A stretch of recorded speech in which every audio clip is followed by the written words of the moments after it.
Bonjour à tous, bienvenue. Vous nous regardez un peu partout sur New World Info 1. Émergence, c'est l'heure de vous informer, bien sûr, en notre compagnie. Bienvenue une fois encore dans cette émission. Aujourd'hui, nous parlons agriculture, entrepreneuriat agricole, opportunités et contraintes d'affaires pour les fonctionnaires.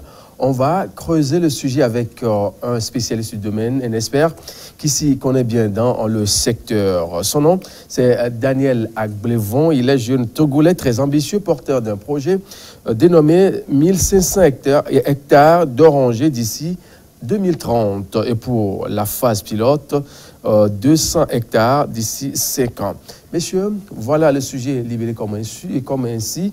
Nous allons devoir aller dans les méandres de cette émission. Dany, bonjour. Bonjour. Vous allez bien? Oui. Et dans l'ensemble? Ça va. Ça va? Oui. 1500 hectares d'orangers d'ici 2030, c'est pas trop ça? C'est pas trop osé? Oh non, pas du tout, parce qu'on a les moyens, on a les terres. Il suffit seulement de mettre un peu de volonté et puis on peut avoir même plus que ça. On peut avoir même plus que ça. Oui. On va forcément revenir. Pourquoi ce projet, quand on sait que vous avez fait une formation, bien sûr, en finance, contrôle et gestion, pas dans l'agriculture, vous n'avez pas fait l'INFA de Tove au Togo, ni l'ESA à l'université de Lomé, ni dans une école de l'agriculture dans la sous-région ouest africaine ou bien en Afrique. Pourquoi de finance, contrôle, comptabilité, tout ça là, on saute et puis directement dans l'agriculture? En fait, j'ai fait un master en 2015. 2015? Oui, j'ai fait un master délocalisé de l'université de Dunkerque, Côte d'Opale, en France. C'est un master délocalisé piloté par l'école des cadres à Lomé ici. Mais avec cette université, pour avoir ton diplôme de master 2, oui, il faut faire le grand oral. Il faut faire un mémoire professionnel et présenter un projet.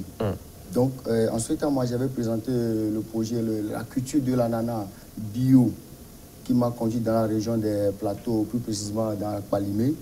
Donc, c'est là où j'ai fait les enquêtes, là, c'est là où j'ai préparé le projet.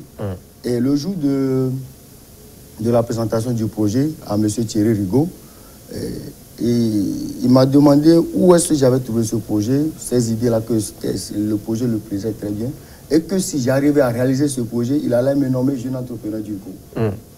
Rapidement, et moi, dans ma vie, on ne me lance pas des défis. Aussitôt fini,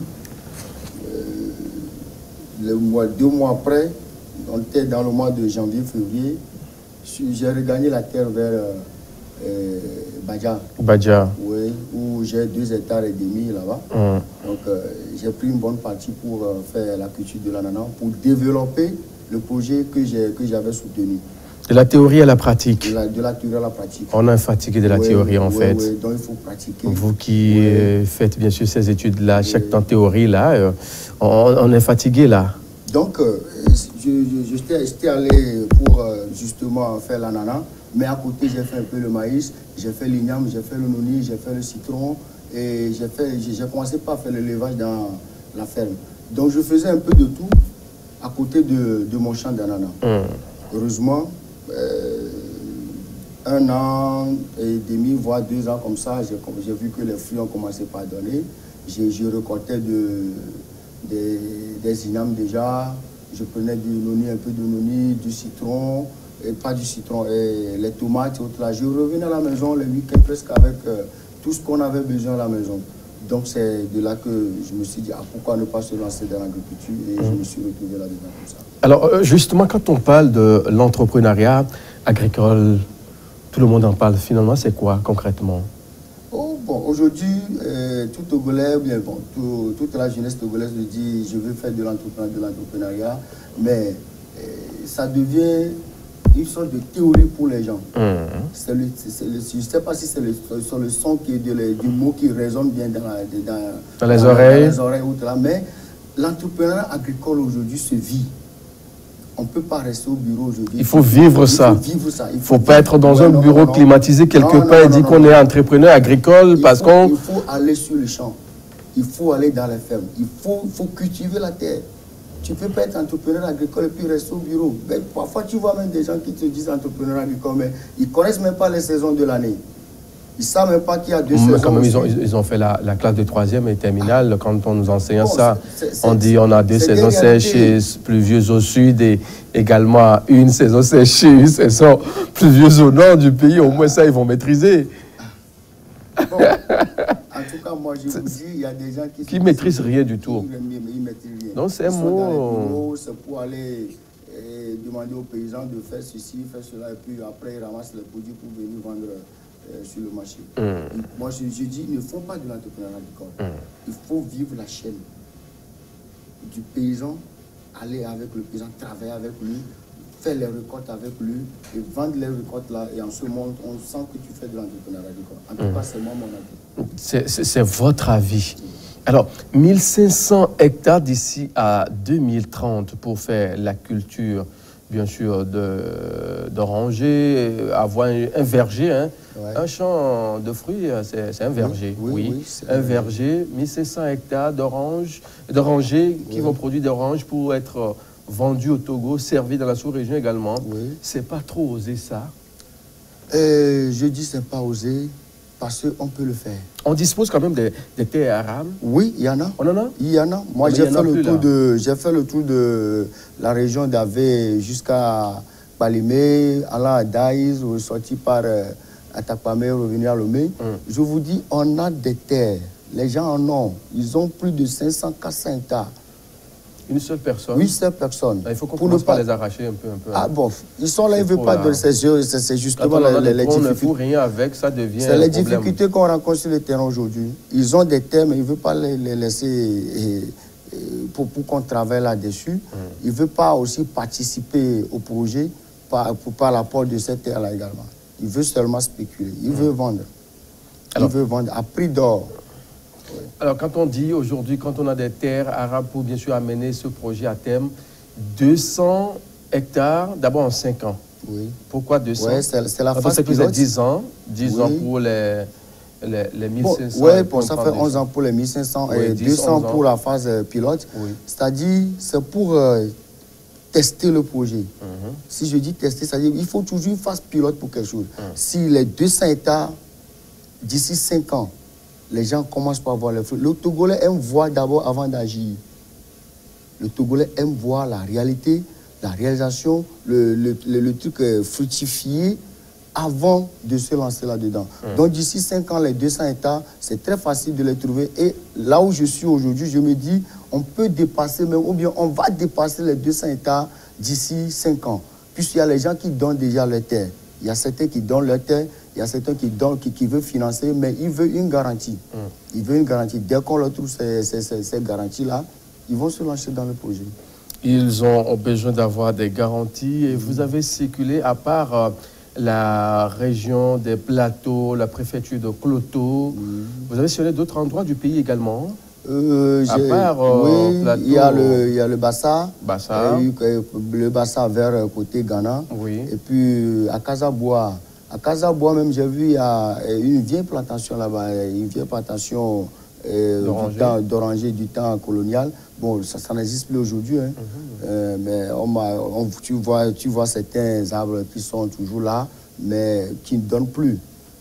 Donc l'oranger peut produire également dans ces régions. Ça peut produire à Bassar, à Casabois, Sotoubois, dans le Sotoubois. Surtout que ça ne soit pas, que la terre ne soit pas, comment, il ne doit pas avoir assez d'eau. Par exemple, dans les bas-fonds, l'oranger ne peut pas. Au fait, la race ou bien la variété d'oranger que moi je veux faire n'a pas besoin de beaucoup d'eau. Si tu le fais dans une zone marécageuse, ça ne va pas réussir. Dans un bas-fond, ça ne va pas réussir.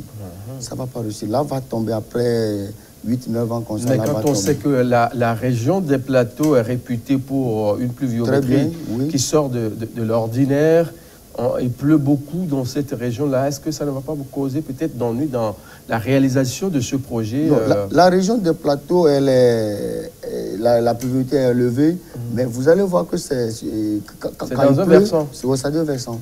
Donc l'eau circule et puis pas. Par exemple, dans la boue, c'est une zone très propice. On ne peut pas avoir d'inondation là-bas? Jamais. On ne peut pas avoir.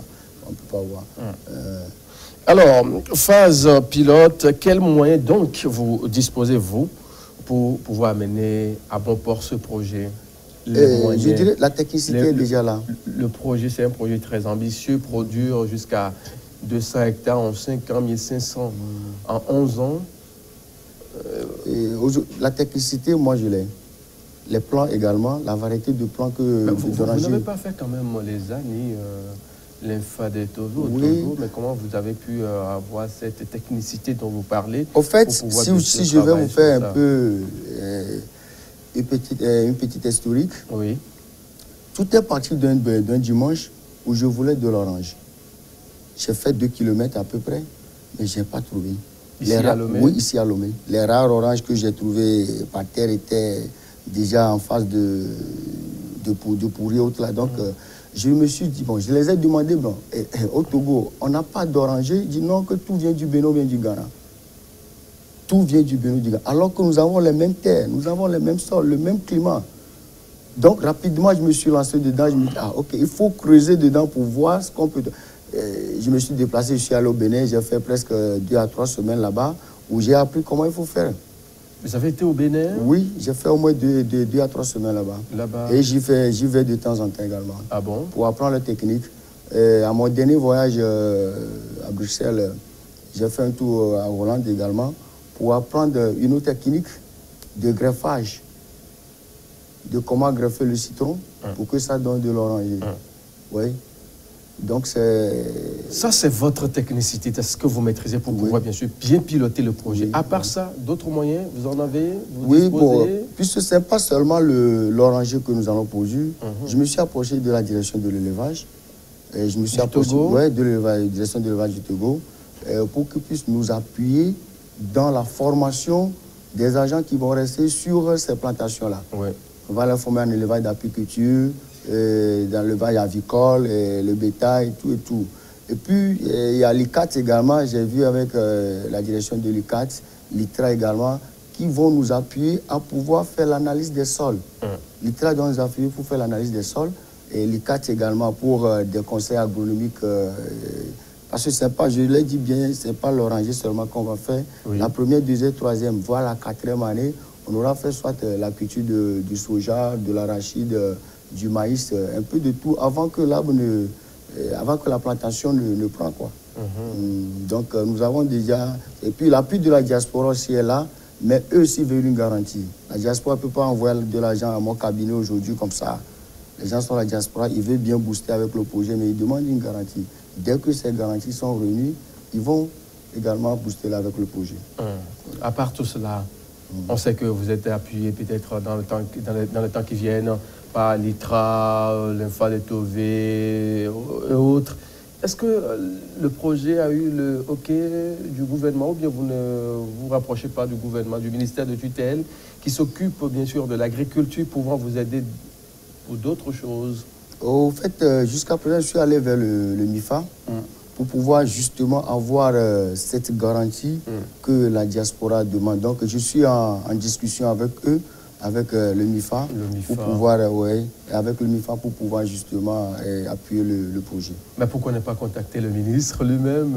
Il est là, un jeune comme vous, qui est bien sûr... Bon, peut-être c'est l'occasion de... Le ministre Bataka, qui est là actuellement, Noël, il est jeune comme vous, il vous comprendra pour pouvoir vous baliser d'autres voies devant vos services. Vous n'avez pas tenté ou bien vous attendez qu'on vous appelle? Il faut aller forcément, non? Non, je vais aller. Peut-être après l'émission, 2 jours après, je vais chercher à le Parce que c'est un projet qui va quand même porter un plus. Je pense qu'on aura à avoir une main-d'œuvre aussi forte. Hein? Oui, et le projet même, à sa maturité, c'est-à-dire après 5, 6, voire dans la 8e année, les orangers qui vont sortir de cette plantation ne vont pas être laissés en désordre comme ça. On va tous les canaliser quelque part. On va les acheminer vers une unité de transformation de ces oranges en jus d'orange, parce que vous n'êtes pas sans savoir que tout ce que nous buvons dans les rayons, là, dans le supermarché, ce n'est pas du jus d'orange, c'est déconcentré. Comment vous le savez? Ça fait 3 ans que je suis dans cette étude-là. J'ai fait des déplacements personnels pour pouvoir étudier la transformation des oranges en jus d'orange et autres. Là. Donc, c'est déconcentré où on ajoute des additifs chimiques après pour dire que c'est de la vitamine C. Donc, nous, notre unité de transformation va justement produire du jus d'orange. Du jus d'orange consommable entre 1 mois et 1 mois et demi. En ce moment, tu sais que tu es en train de boire quelque chose de pur. Et on aura fait des oranges en sachet également. Parce que si tu vois l'état dans lequel les camions des pays voisins viennent déverser l'orange sur nos territoires, vraiment c'est alarmant, c'est pas beau à voir. C'est à côté des égouts, parfois à côté des rails. J'ai eu à filmer une vidéo, un jour conseil, puis à le balancer dans des groupes WhatsApp. Les gens m'ont accusé, après j'ai dit, c'est la réalité. Donc on aura fait de l'orange en sachet également. Tu viens, tu prends l'orange en sachet. L'orange en sachet, tu vas à la maison, tu en mets, tu essaies de peler pour en faire ce que tu veux. Ça ne va pas nous revenir un peu cher quand on sait. Non, ça va pas revenir cher. On aura peut-être quand même payé le sachet là et puis nous augmenter une orange. Ça sera peut-être avec le même prix. On va commencer par payer ça à 100 francs. Non. Avec les statistiques que moi j'ai aujourd'hui, ça sera pas cher, mais au même prix, parfois même plus moins cher. Ah bon? Oui. Et l'usine de transformation également, avec ce projet, on va engager plus de 300 personnes. Parce qu'il faut des gens pour cueillir dans les plantations. Il faut des gens pour laver ces fruits-là dans l'usine. Il faut des gens pour presser, pour manipuler les machines là. Il faut des agronomes, ceux qui vont sortir fraîchement des universités ou bien de l'ESA à l'université de Lomé et de l'EFA de Tobé. On va les utiliser dans ces... Moi, je suis gestionnaire après tout. J'ai fait la logistique également. Je ne peux pas me déplacer d'un seul coup pour regarder tout. C'est eux, les techniciens et les agronomes, les supérieurs là, qui seront dans ces champs-là pour superviser. Donc, on va les engager également. Ils seront dans ce nombre. Et on aura utilisé même les militaires retraités là pour faire la sécurité. Sécuriser les plantations, justement. Puisque dans la même plantation, on fera l'apiculture, on fera l'élevage, on fera l'aviculture, les petits bétails et autres là. On ne peut pas laisser le champ là comme ça. Les voleurs viendront piller. Donc il faut des agents de sécurité. Et ces agents de sécurité, on ne va pas prendre n'importe qui dans le village pour mettre. Je me propose de m'approcher du ministère de la Défense, les militaires qui vont à la retraite et qui ont moins Les occuper autrement. Les occuper autrement. Au lieu de les laisser rentrer au village et puis se donner à l'alcool, on va les utiliser dans les plantations. Monsieur Daniel, on va devoir marquer une pause pour l'info. On revient juste après. Monsieur, si vous venez à peine de nous choisir, vous regardez votre émission Émergence. Nous parlons bien sûr aujourd'hui de l'entrepreneuriat agricole. Opportunités et les contraintes qui sont liées à cet entrepreneuriat agricole. On en parle depuis un instant avec notre invité sur ce plateau. Son nom, c'est Daniel Agblevon. Il est bien sûr un Togolais entrepreneur. À très vite.